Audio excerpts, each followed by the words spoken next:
taught us well, we some students of the game. Niggas know we ain't gon' change, we gon' pull up in that range. We gon' buy expensive things, one day we'll be paid. We'll be paid, we'll be paid, we'll be paid, we'll be paid. Boy, Miss High Definition, you know, I posted up. Man, we're in Seatac. Grew up here, went to school across the street, Madrona.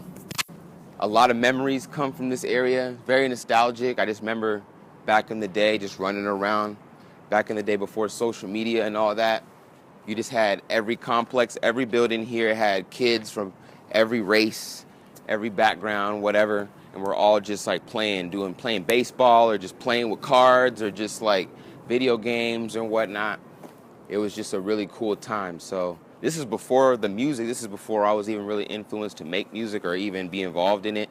It was really just about being a kid. It wasn't about anything else besides that. So it is kind of cool to think, though, back in the day when you reminisce on the back in the time of what you were listening to.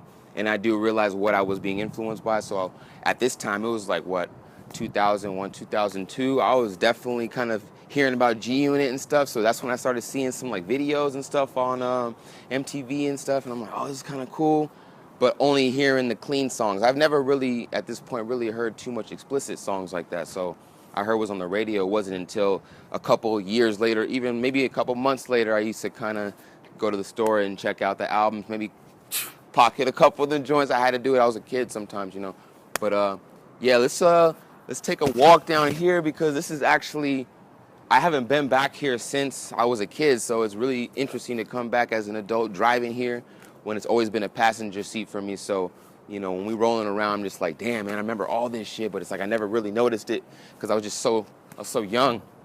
But that's the building right there. Feel me? That's my actual bedroom window right there. That was as a kid right here, man. That was my room. So every morning, wake up hella early, go to school, you come back, all your friends are like, what are you doing after school? A lot of us live here already, so man, I was into Yu-Gi-Oh! Man, we're trading cards and stuff like that, playing that. I was into video games heavy, so we, you know, playing video games. My friend had the PS2, he had the Vice City for the first time. Played Vice City, that was crazy. I was like, oh my God. So, aside from where I, you know, grew up, that's the hallway and everything. That's hella crazy. I haven't seen this since a kid. It's crazy as fuck. Down that way is a little playground and stuff, so that's kind of where we would meet up. We wouldn't actually play with the stuff. We would just kind of sit up there and either, you know, trade cards or whatever, or figure out what we're gonna do, or just get into mischief, just do crazy, stupid shit, man, like chase cats around the complex or whatnot. We would hang out down there too. There's a little grass patchy area where it's kind of peaceful back there. Now, let me see what they did, actually, because this is, you guys are witnessing, this is live and direct now, man. Hip-hop Seattle, Miss High Definition, man. This is, you're seeing it for the live first time ever, me too. Yeah, it's still the same. They haven't changed this in like 15 some odd years. Yeah, it's still the same. So, I don't know, man. These kind of things, like, I feel like when you go back and you look back on it, just kind of this, it's a way to look at how far you come instead of always looking at, you know, how far you have to go or what you haven't accomplished. It's like, this was before everything, you know what I mean? I didn't know anybody that I pretty much is in my life today, really. I mean, yes, some of them are still there, you know what I mean? But for the most part, it's like, this is before everything. Music, just life drastically changed from moving from here to the north, you know? So when I look back, I'm like, damn, I came a long-ass way. And you think about all the things you overcame, and then you look at what you have now that you only like wished or like you dreamed for it, but you know, you didn't quite have it, wasn't in your arm's reach, but now you might have it or you feel like you can attain it.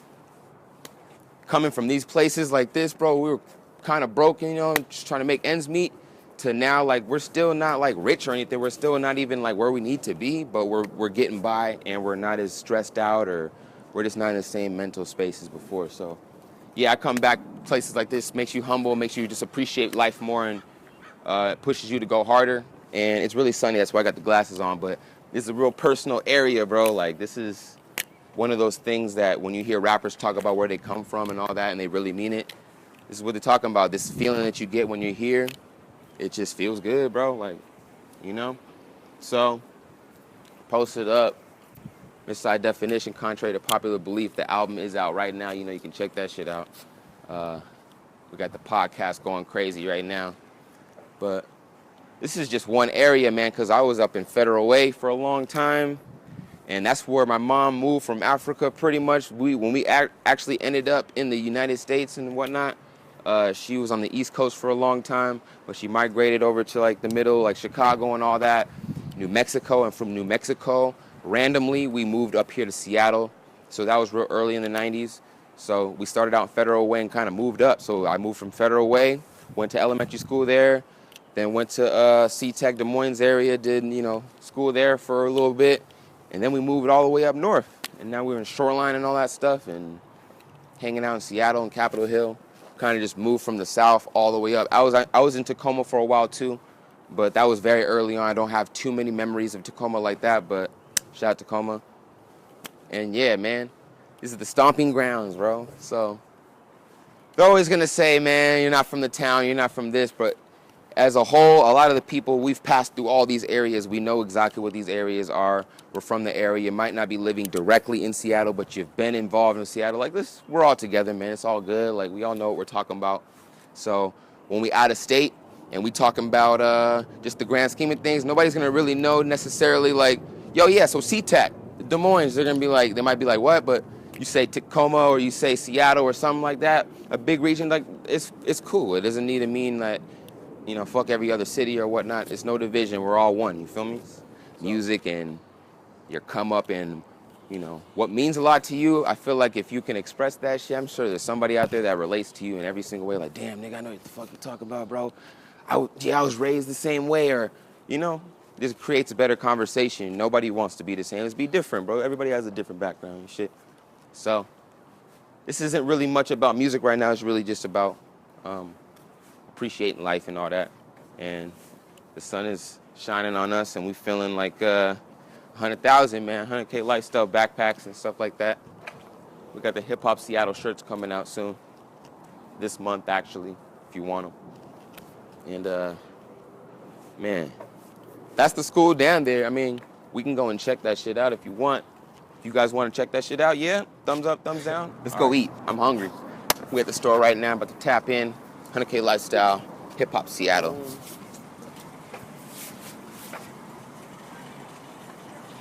What do you want to eat? I don't even know. I used to come here when I was a kid. I wasn't the one buying anything, though. Used to survive on these joints, bro. And they're still the same price as what they were before, too. You know what? Have you had these before? These are actually crazy. If you catch them early, though, you got to get it when it's fresh because otherwise it's kind of soggy. You feel me? Like this one, new album out, by the way. Hottest album in the United States of America right now, currently streaming on all platforms worldwide. And the podcast is going crazy, too. Podcast is going nuts. Wow. Okay. As a kid, couldn't really rock with any of this. All the alcoholic beverages, couldn't do it. But the donuts were in the back, so I used to rock with those. New music video coming out, too, by the way. This looks like, bruh. And that's a little too rich, but I could do this, though. I could fuck with these, but just maybe like, you know. But look at the glaze. They did a really good job on this. It looks like, you know, they took their time with that shit. And oh, yeah, don't even get me started on the bread. Oh, yeah, it's still warm. See, when you're growing up black, bro, you get one of these, and then you go and get one of the rotisserie chickens. That's dinner, bro. That's dinner for like 4 or 5 people right there, straight up. You get even 2 chickens, and you get like 2 loaves of that. Man, it's a wrap, bro. And look at the price on that. It's only $1.99 for the whole thing. And it's warm, and you can cut this. Like, black people know about what I'm talking about, bro. If it's not that bread, it's some other bread and a rotisserie chicken, you're doing that. You feel me? And if you have a little bit more money, then you get the Hawaiian rolls, because those are soft, and you like, you know, you don't know about that. Man, pastries, never could afford that really. When you wanted to get these as a kid, mom said no every time. Could never afford that, because you want to look at the price on these? $15 for cheesecake. Your mom would never say yeah to that shit. You know what I mean? So you always walk by it, never could get it. Potato wedges, people call them potato wedges. I always known them as JoJo's. I asked for the JoJo's, man. Half a pound of JoJo's, some ketchup, you feel me? See? Growing up broke, man, you learn how to eat. Oh, you don't even know about these either. You put this on the Hawaiian rolls. Oh, let me tell you right now. I'm just going to put you guys on game. Top 5 cereals in the game right now. This is how we rocking right now. Raisin Bran Crunch. Don't even talk to me about these. These are fire. Real talk, with cold milk. It has to have cold milk. If it's not cold milk, can't do it. And 2% milk, by the way, too. Nothing else works. That's one right there. And then we're gonna go over here. Now, if we have a little bit more money, I'm gonna have to go in the game and just be like Cinnamon Toast Crunch, man. It's a classic. This is the one thing you can convince your parents to get you this joint. Because if I'm not mistaken, this was on Wick. And you can get this joint, I think. Don't quote me on that one, though. So that's another one right there. Come down here. I'm not even gonna play with you guys right now. Captain Crunch Berries, just the Captain Crunch Berries. I used to eat the other ones. Cool. Is this the one with just the berries? Oh yeah, get out of here, bro. Nope. Just the berries. This is fire with the cold milk, 2%. Fire. So that's 3 down right now. 2 more. I'm gonna keep it real with you. I'm not gonna lie to you guys at all. Fruit Loops. Very, very good, man. And the milk afterwards, after you eat it, going crazy. Now the final one. I'm gonna keep it funky with you guys, keep it really real with you guys. I'm looking for it and I'm not seeing it right now, but there it is. Tricks. I'm sorry, man. This is one of the ones that had the best commercials back in the day. You always wanted to eat this. It's still a classic. I'll still eat this to this day. And then honorable mentions, man. Cheerios, Honey Nut Cheerios is also, it's very high in the rank. It's a classic, it's a legend, so I don't want to put it on the list, but it is absolute legend. Honey Nut Cheerios, man. That's how I gotta rock with my cereal, man. And another honorable mention is the Chex Mix. The cinnamon one is good too. Yep. Hello? What do you mean you don't have the packs? It's the hottest album in the city. What do you mean you don't have the packs? I have the pack right here. It's contrary to popular belief. Hottest album since I don't know what. You call me back when you have... Oh, I'm sorry I didn't see you there. It's your boy Miss High Definition. You've been posted up. It's your boy Hip Hop Seattle, man. The podcast, interviews, all coverage. We in Des Moines right now. Not gonna really say where, but this is another area I was at, but I appreciate everybody tapping in, you know, but make sure you go and cop that right here. Cop my shit, you feel me? And then we're gonna keep it rocking. But when I first started rapping, I feel like I heard a lot about Nacho Picasso, Sam LaChow, I heard his name a lot, Blue Scholars, Saul, I'm sorry if I said your name wrong. Fucking, who else, man? I heard a lot about like 84 Fly. These are names that I heard. And then Macklemore, of course, and stuff like that. And then later on, I started hearing, what else did I start hearing later on? Yeah, Raz Simone and all those guys, just like Feo Luciano and stuff. Just, I heard about a lot of those guys, and then like the Vitamin D, and then like, you know, Keyboard Kid. There's a lot of people out here, man, shit. I don't want to leave any names out, man, but those are like the first people I really just like known their names, and like Jake One, like those are the people that I knew from Seattle, and then, you know, went from there, so. Man, there's a lot of you guys, though. A lot of new guys I like, too, and a lot of new legends that are forming. If you're a hip-hop artist, you like, you know, pop your shit or just have your, you know, have your flavor, do what you do. At the same time, respect the culture, you know, and just make sure that you do your research and whatnot. When I started making music at the beginning, I would say, so it really started with when I got the Windows. Once I tried to do some research on that and figure out what programs I can record my music on, I found Audio Mixcraft. I found, what else I found? Audacity.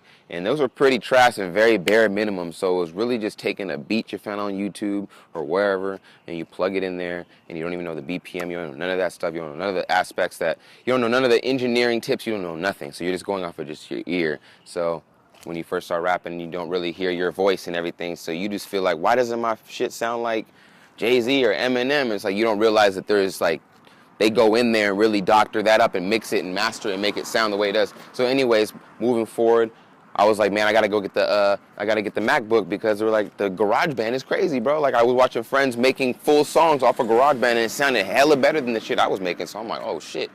So I saved up like, got a job and saved up like $1,700, man. It was a long grind, but I made that money and went and bought a damn MacBook, got GarageBand, and from then on, I was just making mixtapes out of my closet, bro.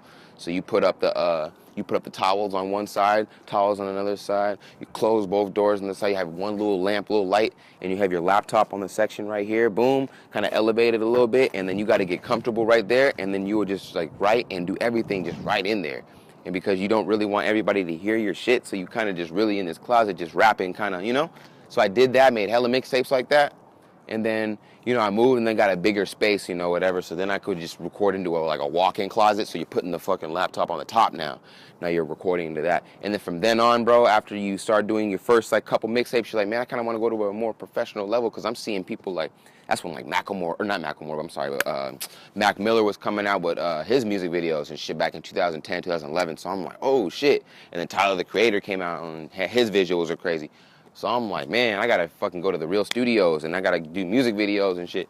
So that's when you start booking studio sessions and like, you know, in the cut, you know what I mean? You work up from whatever, and then you know, end up over here. And I don't know, man, you end up in crazy places of trying to record your music and do videos and meet people. So, you know, I've been to several studios and did my thing, you know, and now it's just like you have a standard for yourself. So now I gotta go to the professional guys. I always gotta I gotta have a certain standard, and those guys have it too, so that way we can work together and make the best shit, you know? It used to just be a fucking chicken with no head just going in there, don't know what the fuck's going on, just trying to make music. Now it's like we're still trying to make music, still love it, but now we're more driven and we just know what's going on now because we already experienced it all. So I feel like the artists that had to record in the closet, man, have that. If you have that mentality from like recording in unconventional spaces and shit, man, when you're in a professional studio, you're just walking up in there, just like, you just know what the fuck you're doing, man. So yeah, that's how it started. The humble beginnings, love that shit. Sometimes I want to go back and make another mixtape in the closet again, just to see how it would sound these days. I never know, you know, just go in there and just rap. But yeah, that's how it started, man. And then for videos, dude, that shit was really crazy because niggas was charging crazy. Back in when I was like trying to do videos and shit, or trying to get videos done, man, it was cool, but niggas was just charging too much, and you're broke, you don't have shit yet. So I just went and bought a damn camera my damn self. You feel me? Once I bought that camera, I feel like that changed my whole life. Like, because now it's like you're telling me that I can shoot whatever I want and then edit it however I want and put it out whenever I want. It's all on me to do it. So I just kind of went on YouTube, did the tutorials and all that shit, learned everything, and then started making my own videos. They were kind of trash for a little bit, but then I started picking up little things and figuring out, oh, the colors look hella fucked up on that.